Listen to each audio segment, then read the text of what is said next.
வணக்கம். இது ஜெஸி ரைட்ஸ். நான் ஜெசிகா வினோலியா. ஜெஸி ரைட்ஸ் சேனலை சப்ஸ்கிரைப் பண்ணுங்கள், லைக் பண்ணுங்கள், ஷேர் பண்ணுங்கள். இந்த வீடியோ சார்ந்த உங்களுடைய கமெண்ட்ஸை கமெண்ட் பாக்ஸில் போட்டு விடுங்க. ஒருவேளை ஏதாவது குறிப்பிட்ட விஷயங்களை பற்றி இங்கே பேசணும் அப்படின்னு நீங்கள் நினச்சிருந்தா அந்த விஷயத்தையும் நீங்கள் கமெண்ட்ஸில் ஷேர் பண்ணுங்கள். இப்போது சமீபமாக திருமணம் சார்ந்த கவுன்சிலிங்க்கு வர்றவங்களில் நிறைய பேர் சொல்கிற விஷயம், பொண்ணுக்கு வேலையே தெரியல, வேலை செய்ய தெரியலை அப்படின்னு. பொண்ணு மாப்பிள்ளை வந்து வீட்டு வேலைகள் எதையுமே ஷேர் பண்ணிக்கிறது இல்லை, அவங்களுக்கு அந்த விஷயங்களே தெரியறதில்ல, இதனால் வீட்டுக்குள்ளே எந்நேரமும் சண்டை அப்படின்னு சொல்லி நிறைய இளம் தம்பதிகள் இதுக்காகத்தான் கவுன்சிலிங்க்கு வராங்க. அதில் குறிப்பாக நம்ம சொல்லணும்னா, நிறைய படித்து பெரிய பெரிய வேலைகளில் இருக்கிறவங்க கல்யாணம் பண்ணி வரும்போது அவங்களுக்கு வந்து வாழ்க்கையை பற்றின புரிதல் ரொம்ப குறையாக இருக்குது. அதனால அவங்க என்ன நினைக்கிறாங்க அப்படின்னா, இந்த வேலையெல்லாம் நம்ம செய்ய வேண்டிய அவசியம் இல்லை, நாம் நிறைய சம்பாதிக்கிறோம், நம்ம புருஷனும் நிறைய சம்பாதிக்கிறாரு, எல்லாத்துக்கும் ஆள் வச்சுக்கலாம் அப்படின்னு சொல்லி. என்கிட்ட லிட்ரலாக அப்படி ஒரு பொண்ணு சொல்லுச்சு, 3 நேரமும் ஸ்விக்கிலையும் ஜொமேட்டோலையும் சோறு வாங்கிட்டாக்கா சமையல் செய்ய வேண்டிய அவசியம் இல்லையே, நீங்கள் என்ன எனக்கு சமையல் தெரியலைங்கிறது ஒரு குறையாக சொல்கிறீங்க அப்படின்னு ஒரு பொண்ணு சொல்லுச்சு. அப்போ நான் கேட்டேன், உனக்கு சுகமில்லைன்னாலோ உன் புருஷனுக்கு சுகமில்லைன்னாலோ நீ ஸ்விக்கியில் என்ன வாங்கி கொடுப்பேன்னு கேட்டேன். ப்ராக்டிக்கல் வாழ்க்கைங்கிறது ரொம்ப ரொம்ப வித்தியாசமானது. அது நம்ம எதிர்பார்க்குற மாதிரி இருக்காது இல்லையா? இந்த பிள்ளைகளுக்கு பொறுப்புகளை சின்ன வயசுலேயே சொல்லி கொடுத்தா மட்டும்தான் திருமண வாழ்க்கைக்கு போகும்போது அவங்க அதுக்கெல்லாம் ரெடியாக இருப்பாங்க. இப்போ நான் சொல்கிறது என்னென்னா, பெண்கள் மட்டும்தான் சமைக்கணும் அப்படின்னு நான் சொல்லலை. என்னை பொறுத்த வரைக்கும் என்னுடைய பாலிசி, சாப்பிட்ற எல்லாருமே சமைக்க தெரிஞ்சிருக்கணும். சாப்பிடுகிற எல்லாருக்குமே கொஞ்சம் சமைக்க தெரிஞ்சிருக்கணும், பேசிக் சமையல் இல்லையா? ஏன்னா இன்றைக்கி தேதியில், இன்றைக்கி இன்றைய காலகட்டத்தில் யாரும் எந்த நாட்டுக்கும் வேலைக்கு போக வேண்டி வருது. எல்லா இடத்துலையும் அங்கே நீங்கள் கடையில் வாங்கி எல்லாம் சாப்பிட முடியாது. அப்படி இருக்கும்போது உங்களுக்கு ஒரு பேசிக் சமையல் தெரிஞ்சுக்கிறது தப்பான விஷயமா?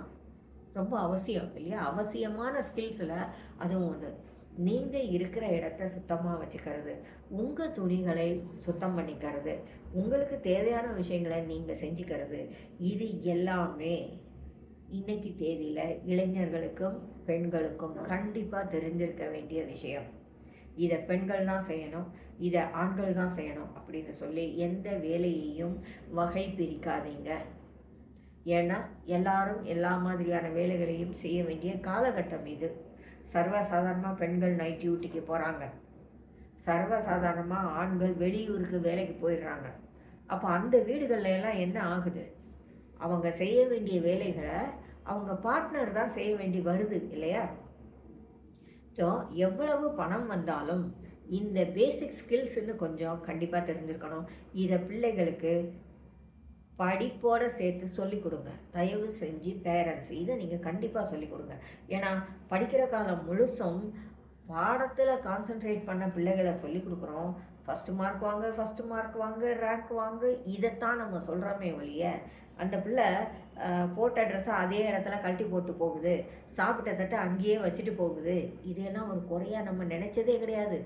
இதையெல்லாம் அந்த பிள்ளைகள்கிட்ட நம்ம பேசினதே கிடையாது. திடீர்னு ஓவர் நைட்டில் அது கல்யாணம் பண்ணி போகிற இடத்துல இதையெல்லாம் எப்படி செய்யும்? அதுக்கு என்ன தெரியும் இல்லையா? அப்போ அதோடைய தப்பு அந்த பிள்ளைகள்கிட்ட இல்லை, நம்மக்கிட்ட இருக்குது. இந்த கால ஜென்ரேஷன் வந்து எல்லாத்தையும் படிச்சுக்க ரெடியாக தான் இருக்காங்க. பட் அவங்களுக்கு நாம் சொல்லிக் கொடுக்க வேண்டிய முறைகள்னு ஒன்று இருக்குது.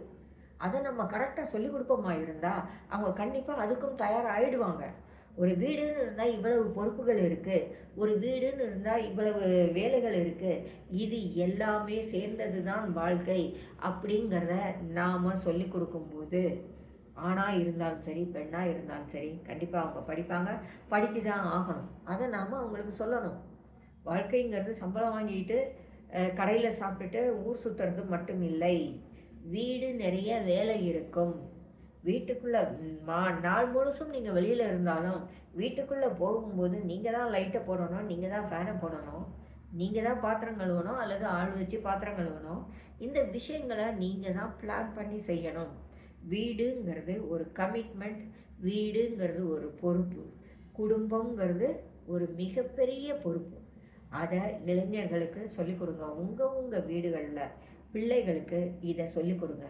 இருக்கிற காலம் முழுசும் நீங்கள் வேலைகளை செஞ்சுட்டு அந்த பிள்ளைகளை ராவாக கொண்டு போய் கல்யாணம் பண்ணி விடும்போது அவங்க செய்கிற தப்புகளுக்கு முதல் பங்கு உங்ககிட்ட தான் வரும், பேரண்ட்ஸுக்கு தான் வரும். நீங்கள் தான் அவங்கள கல்யாணத்துக்கு தயார் பண்ணலை அப்படின்னு. ஆகையினால உங்கள் வீட்டு ஆண் பிள்ளையானாலும் சரி, பெண் பிள்ளையானாலும் சரி, வாழ்க்கையில் அவங்களுக்கு தெரிஞ்சிருக்க வேண்டிய லைஃப் ஸ்கில்ஸ் என்னென்ன, அவங்க எதுக்கெல்லாம் ரெடி ஆகணும், கல்யாணங்கிறது எவ்வளவு பெரிய பொறுப்பு, எவ்வளவு பெரிய கமிட்மெண்ட் அப்படிங்கிறதையும் உங்கள் பிள்ளைகளுக்கு சொல்லிக் கொடுங்க. மறந்துடாதீங்க. இது ஜெஸி ரைட்ஸ். நான் ஜெசிகா வினோலியா.